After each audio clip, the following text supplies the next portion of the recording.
Class 11th के एक topic के बारे में चर्चा करेंगे यहाँ पर, जो फर्स्ट यूनिट में फर्स्ट चैप्टर ही है, taxonomy and classification of organism. तो जो टैक्सोनॉमी होता है यानी कि इस अर्थ के ऊपर जितने भी एनिमल हैं, जितने भी प्लांट्स हैं, जितने भी ऑर्गेनिज्म हैं, उन सभी को क्लासिफाई किया गया है, अलग अलग कैटेगरी के अंदर रखा गया है।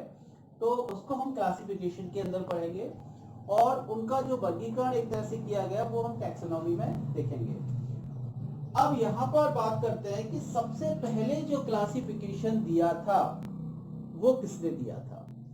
सबसे पहले जो क्लासिफिकेशन दिया वो अरस्तु या एरिस्टोटल, जिन्होंने दो भागों में जितने भी ऑर्गेनिज्म होते हैं, जितने भी जीव होते हैं इस अर्थ के ऊपर, उनको दो भागों में क्लासिफाई किया, एक प्लांटी और एक एनिमेलिया या एनिमल, जंतु जगत और पादप जगत, दो भागों में क्लासिफाई किया।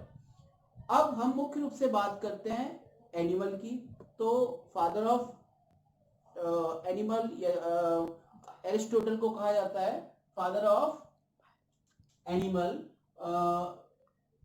या फादर ऑफ जूलॉजी, जिसमें दो भागों में इनको क्लासिफाई किया गया है एनिमल्स को। एक होता है इनेमा और दूसरा होता है एनिमा।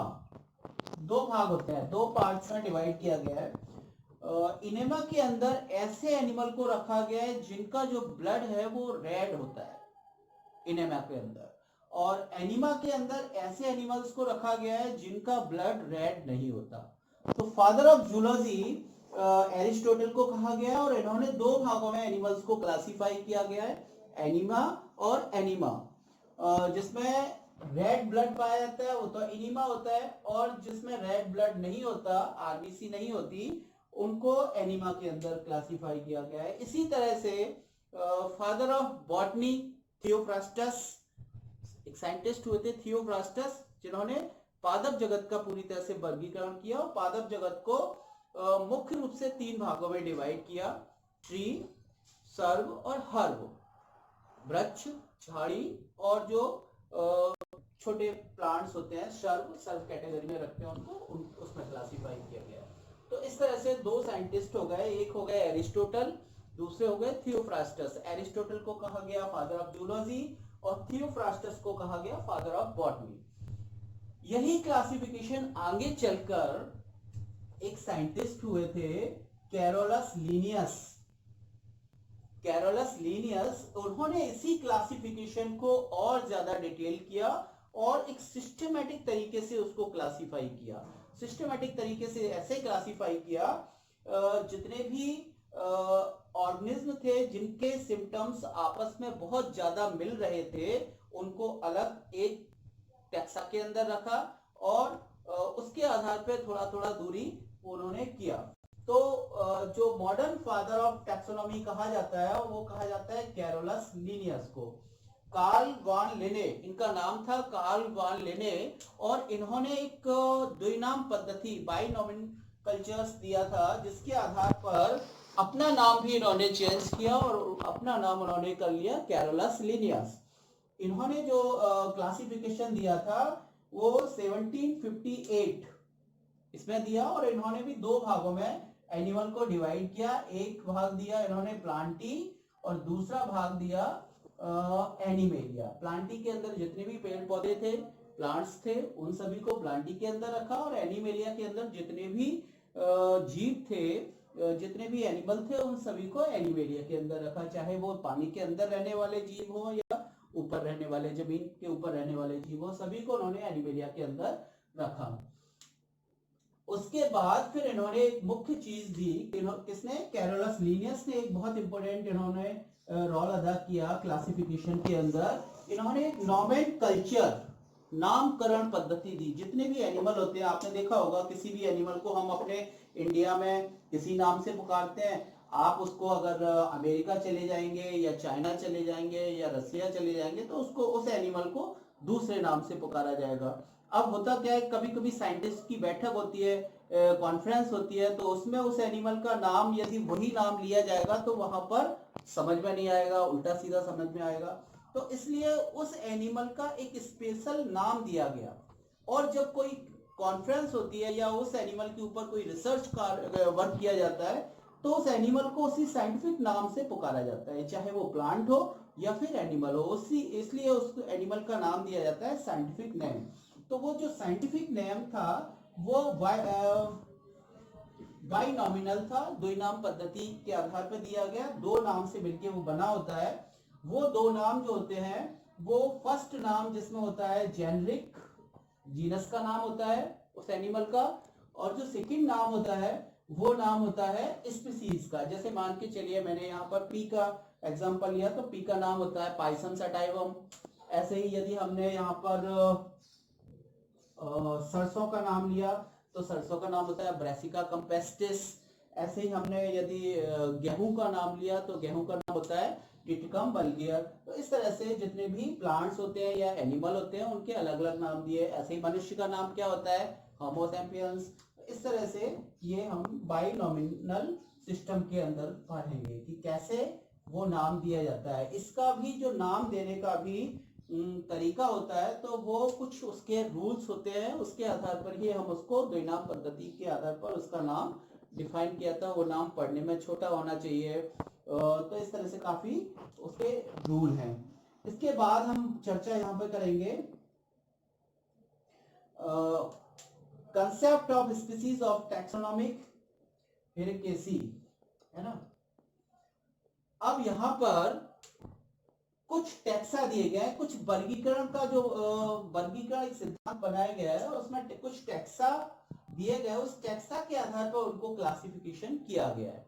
उस टैक्सा के आधार पर सबसे पहले जो टैक्सा आता है वो सबसे स्पीसीज, 7 टैक्सा होते हैं। कितने टैक्सा होते हैं? 7 स्पीसीज। उसके बाद आता है genus, family, order, class, phylum और किंगडम। इसको हम बढ़ते हुए क्रम में पढ़ेंगे। सबसे छोटा होता है स्पीसीज, उसके बाद होता है जीनस, उसके बाद होता है फैमिली, उसके बाद होता है ऑर्डर, उसके बाद होता है क्लास, उसके बाद होता है फाइलम, उसके बाद होता है किंगडम। इनकी सबसे छोटी हो गई स्पीसीज, और वर्गीकरण में सबसे बड़ा जो होगा वो होगा किंगडम। किंगडम जैसे मैंने यहाँ पे बात की अभी आपसे कि प्लांटी और एनिमेलिया, तो ये दो किंगडम हो गए एक तरह से। प्लांटी किंगडम हो गया जिसके अंदर पेड़ पौधे सभी रखे जाएंगे, और एनिमेलिया किंगडम हो गया जिसके अंदर एनिमल्स रखे जाएंगे।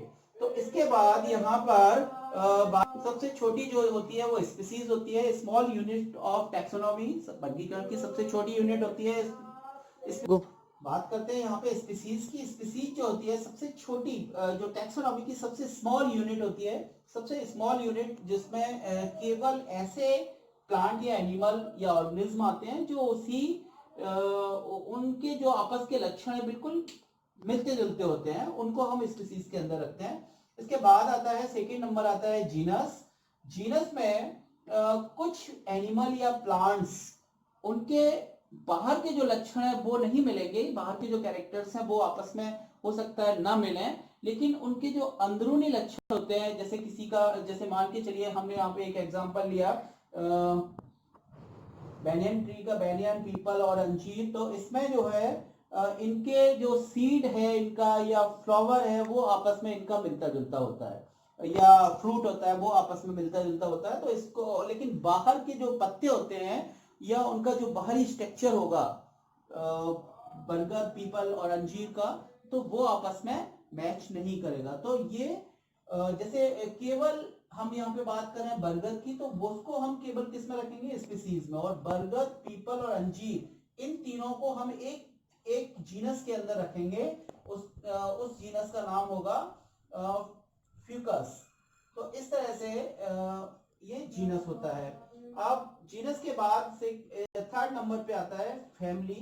तो फैमिली, जिनके जो जीनस है वो आपस में मिलते जुलते हैं, और एक फैमिली के अंदर कई जीनस को रखा जाएगा और एक जीनस के अंदर कई स्पीसीज को रखा जाएगा।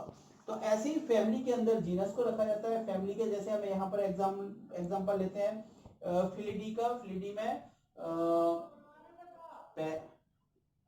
पैंथेरा और फॉलेस, जैसे फिलिडी में आएगा पैंथेरा और फॉलेस, जैसे बिल्ली है या शेर है या चीता है। ये सभी जो एनिमल होते हैं वो एक फैमिली के होते हैं, क्योंकि उनके आपस के लक्षण मिलते जुलते हैं, उनको एक फैमिली के अंदर रखा जाता है। ऐसे ही था, फोर्थ नंबर पे आएगा ऑर्डर। तो एक ऑर्डर के अंदर कई फैमिली को रखा जाएगा, उनके भी आपस के लक्षण जो है वो मिलते जुलते होंगे। उसके बाद नेक्स्ट आता है क्लास। एक क्लास के अंदर कई ऑर्डर्स हो सकते हैं, जैसे मैमेलिया, यहाँ पर एक क्लास है मैंने लिया मैमेलिया। मैमेलिया में पेरीमेटा और कार्निवोरा दो क्लास आते हैं। मैमेलिया वर्ग की हम बात करते हैं। मैमेलियन जो हम लोगों का वर्ग होता है, मनुष्य का जो वर्ग है वो मैमेलियन है। तो इसमें प्राइमेटा एंड कार्निवोरा, प्राइमेटा के अंदर जैसे मनुष्य को रखा गया है, और कार्निवोरा के अंदर एनिमल्स, डॉग है, कैट है, इनको रखा जाता है। तो ये सभी एक क्लास के अंदर आ जाते हैं। तो कह सकते हैं कि एक क्लास के अंदर कई ऑर्डर्स को रखा गया है। इसके बाद हम बात करते हैं फाइलम की। तो एक फाइलम के अंदर कई क्लासेस को रखा जाता है। एक फाइलम के अंदर कई क्लास हो सकते हैं। जैसे फाइलम हम बात करते हैं, कॉर्डेटा फाइलम की बात करते हैं। कॉर्डेटा फाइलम हो गया। तो कॉर्डेटा फाइलम के अंदर एवीज, आपका एम्फीबियंस क्लास आ जाएगा, एवीज आ जाएगा, रेप्टिलिया आ जाएगा और मैमेलिया क्लास आ जाएगा। तो इस तरह से एक फाइलम के अंदर कई क्लास हो सकते हैं, और एक किंगडम के अंदर कई फाइलम हो सकते हैं, जैसे कॉर्डेट और नॉन कॉर्डेट। तो ये दो किंगडम्स हो गए आपके, कौन, एनिमेलिया के किंगडम्स हो गए।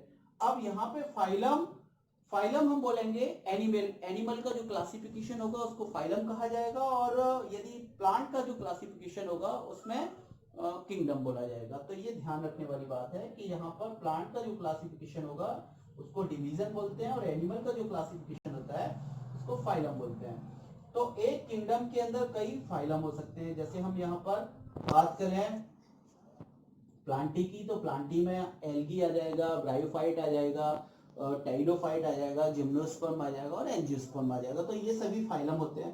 तो इस तरह से हम एक टैक्सोनॉमी के अंदर ये सभी चीजें पढ़ते हैं, जिसमें फर्स्ट नंबर पे आएगा स्पीसीज, सेकेंड नंबर पे आएगा जीनस, थर्ड नंबर पे आएगा फैमिली, उसके बाद आएगा ऑर्डर, उसके बाद आएगा क्लास, और क्लास के बाद आएगा फाइलम, और फाइलम के बाद 7 नंबर पे आएगा किंगडम। इसको हम बोलते हैं टैक्सा। ये टैक्सा का क्लासिफिकेशन है। तो इस तरह से ये हम पढ़ सकते हैं यहाँ पर। इसके बाद जो है तो आपको एक बार फिर से रिवाइज करा देते हैं कि सबसे पहला जो टैक्सा क्लासिफिकेशन जो दिया वो किसने दिया, एरिस्टोटल ने। एरिस्टोटल को फादर ऑफ जूलॉजी भी कहा जाता है इसी आधार पर। और उन्होंने जितने भी एनिमल्स थे उनको दो भागों में डिवाइड किया। इनेमा, आरबीसी वाले जो एनिमल्स होते हैं या जिनमें रेड ब्लड कार्पल्स पाई जाती हैं वो इनेमा, और एनीमा के अंदर विदाउट आरबीसी एनिमल्स होते हैं जिनका ब्लड जो होता है वो रेड नहीं होता। इसके बाद आते हैं एरिस्टोटल के बाद जो सेकंड क्लासिफिकेशन दिया वो कैरोलस लीनियस ने दिया।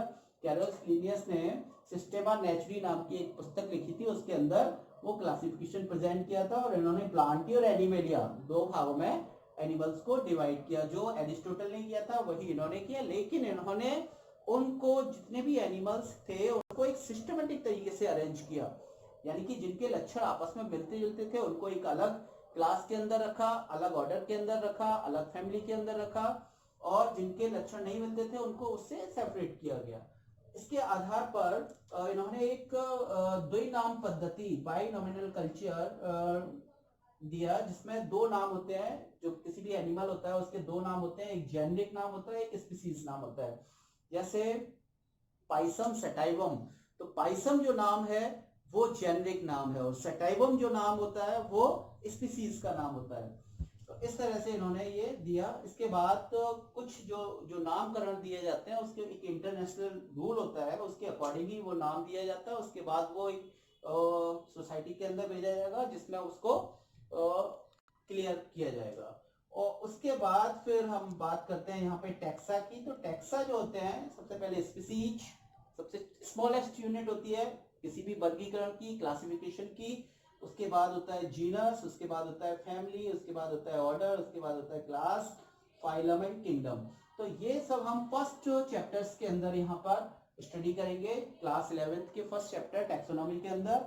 इसके बाद यहाँ पर एक आता है कि क्लासिफिकेशन जब हम करते हैं तो क्लासिफिकेशन को कैसे हम प्रैक्टिकली रूप से कैसे देख सकते हैं, तो उसके लिए कुछ टूल बनाए गए हैं। जिस टूल के अंदर एक हार्वेरियम फाइल होती है, हार्वेरियम फाइल तैयार की जाती है जिसमें हम किसी भी प्लांट्स को तैयार करते हैं। उसको हार्वेरियम में बनाने के लिए पहले प्लांट्स को सुखा लेते हैं, उसकी पत्ती को सुखा लेते हैं, फ्लावर्स को सुखा लेते हैं, उसके बाद उस फाइल के अंदर उसको पुट करते हैं और उसका बाकायदा क्लासिफिकेशन किया जाता है, उसको नाम लिखा जाता है। तो ये तो होती है हार्वेरियम। और ऐसे ही आपने देखा होगा बॉटनिकल पार्क बनाए गए हैं। जैसे अपने लखनऊ में एक botanical doctor Birbal Sahni institute बनाया गया है, फॉसिल पार्क बनाया गया है। इसी तरह के इंडिया के अंदर कई पार्क हैं, एक कलकत्ता के अंदर भी है, एक हिमाचल में भी है, नैनीताल में भी है। तो इस तरह के कुछ पार्क जो है वो बनाए गए हैं क्लासिफिकेशन को देखने के लिए। तो ये सभी कुछ टूल होते हैं, टैक्सा होते हैं, इसके आधार पे हम वर्गीकरण को काफी अच्छी तरह से समझ सकते हैं। यदि इसमें कोई आपको प्रॉब्लम हो, समझ में नहीं आया हो, कोई चीज टैक्सा समझ में नहीं आया हो, तो कमेंट बॉक्स में डालिए और ज्यादा से ज्यादा इस वीडियो को शेयर करिए, लाइक सब्सक्राइब करिए। Thank you.